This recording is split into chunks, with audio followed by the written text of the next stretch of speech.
everyone, hope you're doing well today. Good to see you back for another discussion video. Today what we're going to be talking about is Nickelodeon All-Stars Brawl. That's right, the game that has been capturing so many people's attentions.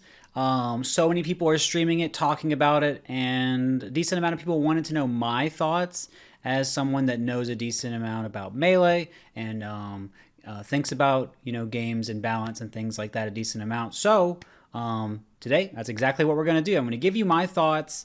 And in case you just want my opinion, the short version and nothing else, I'll tell you right now, my view is that the game is fun. I think it has a lot of interesting ideas, but I don't find myself playing it any longer than I currently have. I just find Melee to just fill the complexity needs that I have and everything like that. But it is still a pretty fun game and it's a pretty solid game, but it's just not for me. Anyway, to kind of go through more of the specifics and everything like that, I think one of the first things I'm going to do is I'm going to go through how I feel about some of the visuals in the game, some of the sound, and then some of the character choices they had overall, so we can kind of talk about the game more holistically. And then, of course, I will spend the majority of the time afterward talking about all of the competitive design type choices that I think are worth bringing up. So I'm not going to go over exactly everything, but I'm going to bring up a lot. Anyway, enough of the preamble. Let's go ahead and get into it. So for the visuals, I don't have a whole lot to say. I think some people like it, some people don't. In my view, I feel that it's pretty polished. I think it's pretty consistent. I think the stage detail even looks pretty nice. Maybe it's a bit there's a lot going on the battlefield type stage, the Urkin Armada invasion level. But I do think that overall the polish on it seems kind of good. And it may not be the style for everyone, and the style is a little odd for me too in some ways. I'm not used to a more modern style of a game, but I could tell that they didn't try to go over the top too much, and it looks fine. So I will say that is a point in the game's favor overall, in my view. So for the sound, I have a little bit more to say about that. I often felt like the music was pretty distracting. Like it was just so much louder than a lot of the sound effects and everything. And even if I turned it down a whole lot in the settings, I just felt that it could still be overpowering relative to everything else. That was kind of odd. And also I kind of felt like just the tempo of the songs or the way they went, it seemed like they almost weren't meant to be background fighter songs so much as their own unique kind of songs to show the flavor of the universe it came from, which is okay. But in a fighting game, I think it could be a little distracting. And I think if you play more, I'm sure that will go away more. But that was something that was kind of bothering me a little bit. So I thought I'd bring that up. Moving on from there, I would say that moves often don't sound too satisfying to hit with. Mostly I'm referring to light moves here. So light attacks, it just feels like, it's kind of almost like slapstick, like comedy kind of sounding. And I imagine that some of that is probably due to more of tailoring to younger people, to kids with the game. And I think that's fine, but it makes, as a competitive type of game, it makes my attacks feel less impactful when they hit. But I will say it's almost like an overcorrection for strong. Strong sound very powerful, and sometimes they don't kill. Like sometimes if you hit a strong at 0, they don't really go anywhere, but it still sounds like it'd be kind of interesting if a strong at 0 sounded a little different than a strong at 100, but maybe that's not the point. But just something else that I was kind of noticing. But I will say there were a lot of interesting character specific sounds that I thought were really nice. I think Nigel is one of the best examples of that. He has woodpecker noises, so much character, so much personality in his moveset. I thought it was hilarious. I thought that was really great. And I think the announcer's really good too. I love how much enthusiasm there is whenever he says, Sandy versus Leonardo or something like that. He's really into it. And it's so funny how he's hyping it up. So I do like that. I think that's a really good element to the game. I'd like to hear some voice acting. Other people have talked about that too. Voice acting, it would just make the characters feel like they're more invested. It would make it sound more like what you're doing matters more, right? Like if you're doing a combo and you have the sound of hit, but you also have the person being hit, then at least that might have something in there too. Kind of like in Melee, eventually when they're at higher percent, you hit them and they make like a grunt. And then if it's a higher percent, then they like, if you hit them with something strong, then they'll cry out. Stuff like that can make your hits feel more impactful. So it'd be kind of cool to see something like that in this game too. So for sound, it seems like it's a little all over the place. Like some things I like, some things I don't. But again, with a lot of the personalized ideas, I think they did a really good job. And so for character choices, who they included, I thought it was a really interesting mix of old characters and new characters. Some of them were from when I was growing up, like a decent amount of them, or a few of them anyway, and I was really surprised by that.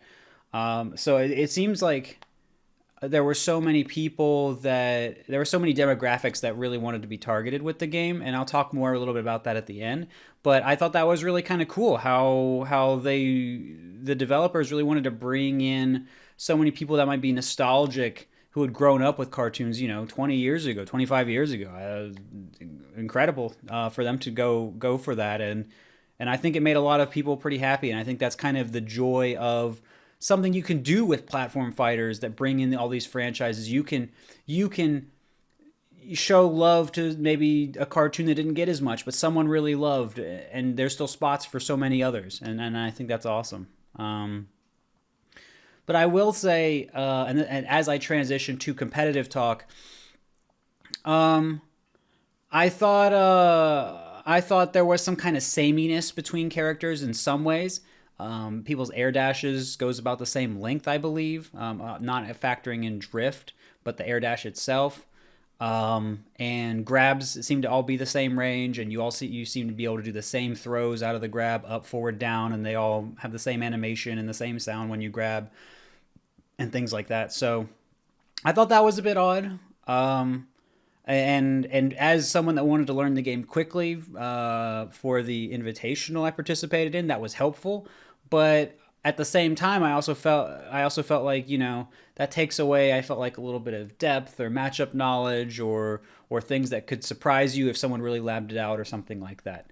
But anyway, not the biggest criticism there if the game ends up having deep enough mechanics, which it does have some deep and interesting mechanics. So we're going to go from there, talk about competitive play, and kind of see what that's all about. All right, so I think the first thing I want to talk about when I'm speaking about competitive design for this game is there's the guard versus grab versus attack option triangle. Now, if you don't know, attacks are very fast in the game. This is largely due to the air dash.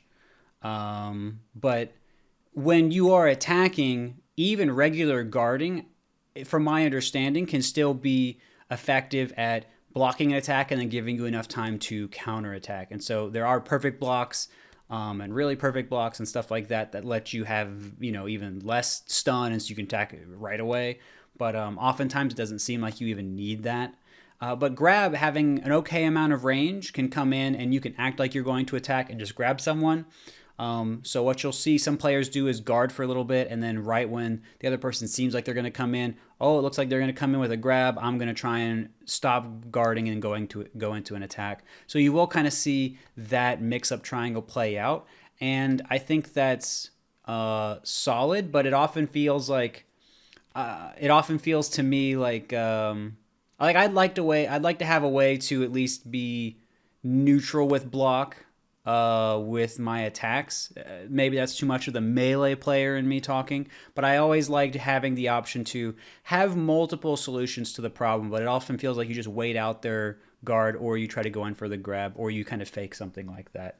But again, it is a well-established mix-up tree, and you are rewarded for getting the grab by usually getting a pretty good punish, and at higher percent, it looks like you can even throw them off and just get a direct kill from there, so that's pretty good too. But something that was odd that they included in the game was the strong versus strong mix-up triangle. Mid beating up, I believe, up beating down, and down beating mid for the strong mix-up triangle for your strong attack versus strong attack. It didn't seem like it was used that much, but it also seemed like strongs in general aren't used that much. Strong versus strong isn't used mainly because it is a little bit of a slower action. And so by the time you react to them doing a strong, you often can't get yours out in time to stun them. So that's a bit of an issue. But even with that being said, you'd be better off just trying to block or even dodge by the time you react to them doing one of those moves if you can, because again, it has a lot of startup on them. Sometimes you don't have that option, and it seems like in those situations, people often still can't react, but I imagine they will be able to as they get more experience, but time will tell on that one. But I think what I really want to talk about now is something I mentioned earlier, and I think it is the core mechanic of the game, and that is the air dash. Now, the air dash allows for a lot of speed, and I think it combines with this double jump for offstage plays really well. But the air dash, if you don't know, if you haven't played the game yet, like let's say you're watching this video and you want to decide if you want to play it, air dash is really good at moving you through the air. So it's when you basically press the shield button in the air, you can move in one of the 8 directions, up or one of the diagonals, one of the sides, down diagonals, or down. So you can move in that direction very quickly, and if you go in any of the downward directions, you go down very fast, very, very fast. You can also do this while you hit someone, so you can hit them and air dash down while you're hitting them, and that lets you reset so you can start up another attack to chain hits for a combo. Now, because there isn't a ton of stun in the game, you have to be able to react very quickly and sometimes even assume you're getting a hit to be able to follow up, but usually you do have enough time as long as you're really, really paying attention. But the thing is, the thing I want to talk about as well with air dashing is kind of the neutral exchange. Because air dash is so fast, what you often want to do is get into a closer position, and this is from watching the tournament that was hosted on Hungrybox's channel recently. So I was looking at how some of those players were playing against each other and trying to determine what was getting them hits and what wasn't, especially using air dash. And it seemed like what was very strong for these players was to get into a position fairly close to your opponent but not able to be directly hit by an attack, and then you jump and you would air dash into them downward very quickly so you could go down with an attack, and you changed your timing with that. Maybe you backed up a little bit sometimes just to see if they were going to do a quick attack, and then that would allow you to have an opening to get a big punish. Now, that is very strong, and it is a very strong option, very strong way to play, and it doesn't seem like there are other tempos you can play at. So this high-paced tempo with air dash, I think, is going to be the base tempo for the game.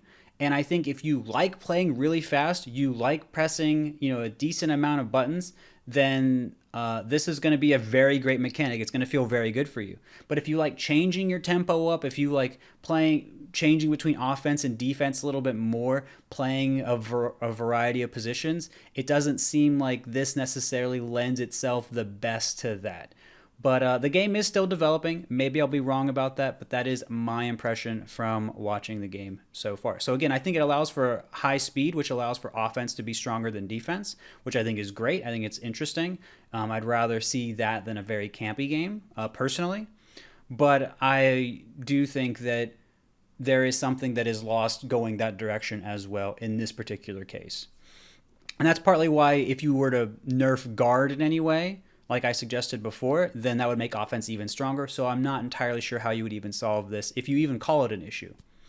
But anyway, that's most of what I have to say about air dash. Of course, again, like I said, it does combine with your other main option, double jump, to do a lot off stage. You can go out far for an edge guard. You can use it to recover. You can jump and then air dash to help you survive when you otherwise would be eliminated by a hit off of the side of the blast zone. And yeah, so there's a lot of other uses for it outside of the neutral. You can use it to chase someone and KO them off the top, which is very flashy, looks really nice. You can also use it to have long off-stage battles, particularly in combination with wall jumping, which I haven't seen too much of yet, primarily because that is only available on certain stages. But I think there are some cool off-stage battles that do happen as well, which is also cool to see in this game. But yeah, so that's the air dash. That's probably the main thing about the game, so I spent a little more time talking about that. But there are some other things to consider when you're talking about NASB, which I should have said in the beginning, but NASB is Nickelodeon All-Stars Brawl, but it's just NASB, so I say NASB because I want a shorter way to say it. But yeah, hopefully you guys could follow along with that one. NASB having tech traps. Basically, tech trapping is when you knock a character into a ground or you act like you're going to, and then you hit them again, or you grab them beforehand or something like that, so that they are locked out of their tech so they can no longer do it, and then you put them on the ground, and then you can reset them, or you can hit them again, and you can continue punishing.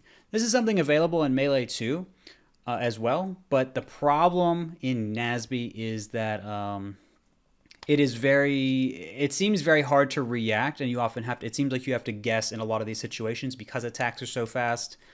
It can be hard to know when you're actually going to be in a tech trap situation, and maybe that's good. Maybe it's better that you have to be guessing like that. But it seems like it's going to be hard to play around, and you're just going to have to like learn your opponent pretty well, as opposed to maybe if you focus your reactions enough, you might be able to hit the techs. But I will say, regardless of that, the techs, their animations end quickly, and they allow you to reposition very well. So even if unless someone's very sure about your tech recovery, if you do hit a tech or you get a tech roll or something like that, you're probably going to be able to get out of the combo and maybe even get a reversal. So that's pretty cool. You can be rewarded for getting those reads, which I think is very fair and nice. Okay, so offense is really strong, but what about DI and recoveries? So I was initially thinking, after talking with some people and watching some gameplay, that DI didn't really matter. But after watching some more high-level play, I think DI actually has a decent influence on the game already. And I do feel like DI is already kind of relevant. It already helps you get out of some punishes. Again, I think you don't want DI to be too strong because then you're ending a lot of combos. So I think DI is in an okay spot. I also think recoveries are all right. I don't really see people getting eliminated off stage every single stock at high level. I think one thing that could be helpful with recoveries is standardizing them a little more among characters. Some characters have like a really strong recovery. Some characters have a really weak one. And that's not always balanced. Like some really good characters also have really good recoveries. So it would be kind of interesting to see that balanced a little more in a certain way. But there's some other things that are unique to characters. Like some characters can stall on their way coming down, which can just mess up someone. If they're trying to come up and hit you, you can stall in the air a little bit longer, just slow your momentum. And that can be a really good place. And you can change your drift up pretty well in the air too. So I do kind of like that interplay, and once you lose your air dash, you have to kind of rely on more tactics like that in order to get down. So yeah, I think there's a decent interplay between attacker and person being attacked. I do think it still favors the attacker, because again, DI doesn't have the greatest impact, and if you do attack, you can air dash down out of it, so you can always be putting out moves below someone, and then resetting. So that's a really good position for the attacker, and I do think that that's in a decent spot. Again, I just like to see recoveries change a little bit. I'd also maybe like to see 4 combos. If you are hitting someone, it'd be kind of nice. I'm not sure how this could be done, but it'd be kind of nice to see different moves being used a little more often. It seems like you're often doing the same type of move repetitively in a combo, and not in the same way as someone may say, well, if you just down air shine a lot as Falco, because at a certain point, at a certain percent, that it changes a little bit, and I'm not sure how much that still applies in NASB. And if it applies in a similar way, then I guess, no problem at all. But to me, it can often seem like that's not always the case. But anyway, I would say a good point of favor in the competitive scene is that no character by itself seems to be too overpowered so that people feel forced to pick them. I'm not even sure that a group of characters really hold that role yet. There are some that people think are stronger, sure, and that's great and that's fine. But I don't think there are any that are completely dominating. At least as far as we can see so far. We had in Hungry Box's tournament or in the official Nickelodeon Invitational, we do see a wide range of characters being picked, which I think is a good sign for the game. You always want to have better balance, and I'm sure that maybe for everyone has been saying Patrick is quite weak, so we may see buffs to him coming sometime soon. And yeah, so that's going to do it for me as far as competitive discussion goes. And so I really, because you kind of stuck with me to the end, I did want to talk about something that's a little bit different. Not Melee versus Nasby, which I tried to do as little as possible in this video, because I wanted just people who are curious about the game to hear about it with me. But what I wanted to talk about was what the developers might be wanting to do with the game. And this might help you decide if you want to pick it up, who you might have crossover with if you wanted to play, things like that.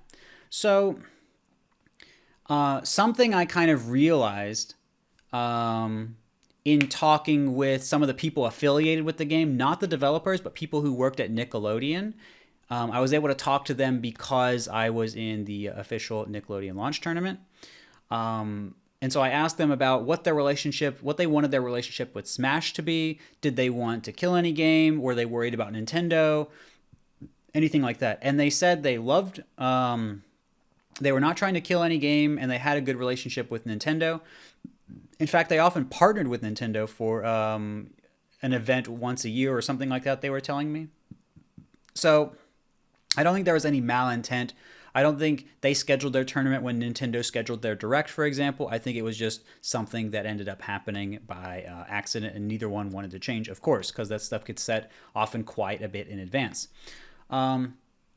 So now let's kind of talk about who they might be considering to bring in. And I think some of the answer to that is they want to bring in new people that don't play Smash at all. Don't bring in completely new faces. That was who they primarily wanted, they were telling me. They were hoping through their Twitch stream they would get that. They were also hoping that they would bring in new people just because they have new IP. That's characters from Nickelodeon, and of course not from video games like Smash has. So we'll see if that works out. But one thing I think they are trying to do is they're trying to pull from a certain Smash community, and I don't think it's Melee. I think it is the Smush community, the newer game Smash community. They had four people from that community in the Invitational. That community also seems to like it better than Melee on average. I was talking to Mars, who was my opponent in the first round about it, and he said that pretty much everyone in his chat thought it's a good game and wanted to play it. And I was noticing that people were some people really liked it, some people were hesitant, some people just wanted to play Melee. It was a much more split type of thing. So I think that Nickelodeon probably made a good call with that. But it was also very interesting. It seemed like people from the new game community, new Smash community, also seemed to do a little better in Hungrybox's tournament. I'm not sure what the reason for that is, but it may be that people in that community are just more receptive to playing other games, and so they spent a little more time with it, or they were just willing to be a little more flexible, and maybe they didn't have Melee muscle memory getting in the way with certain things like wave dashing. I'm not sure, but I just wanted to throw in some thoughts about developer intent and how they may have actually been right about which community to try and maybe lean a little bit more on to get support for their own game. Anyway, those are some extra thoughts to throw in. Those are a lot of my thoughts about Nickelodeon All-Stars Brawl. I hope you guys liked listening to it. If you have any questions, something I didn't cover, so on, please let me know. I'm going to try and make a follow-up video, and maybe I can put some of your thoughts in. But yeah, thank you guys so much for watching, and I hope you have a great rest of your day. Appreciate you.